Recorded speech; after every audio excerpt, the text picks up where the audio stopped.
হচ্ছে এরকম থাকছে, এরকম সুন্দর এমব্রয়ডারি আর চিকেন কারি ওয়ার্কের মধ্যে স্লিভসটা পাচ্ছি। এরপর ব্যাক পার্টটা হলো এক কালার, অ্যান্ড দেন আমরা আরও কিছু সুন্দর সুন্দর প্যানেল দেখাবো এখন। এইটা দামানে যাবে, এটা দামানে যাবে, এটা স্লিভসে যাবে, এটা হচ্ছে নেকে যাবে, এটা নেকে যাবে সুন্দর করে। এটা হলো আমরা নেকে বসাবো।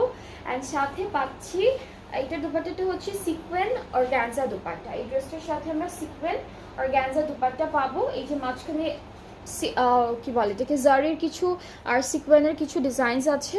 এরপরে দুইটা আঁচল পার্টটা আলাদা দেওয়া, এটাও হচ্ছে পুরোটা এখানে সিকোয়েন্সের কাজ আছে। ওকে, সো এটা হচ্ছে আমাদের দুপাট্টার আঁচলে যাবে, এই প্যানেলটা দুপাট্টার আঁচলে যাবে। ট্রাউজারটা হচ্ছে ক্যামব্রিক কটন, অ্যান্ড এই ড্রেসটা কিন্তু অনেক বিউটিফুল, খুব সুন্দর। যারা যারা নেবেন তাদেরকে পরলে খুব বিউটিফুল লাগবে। আর প্রাইসটাও কিন্তু ডিসকাউন্টে থাকছে মাত্র 5,400 টাকা।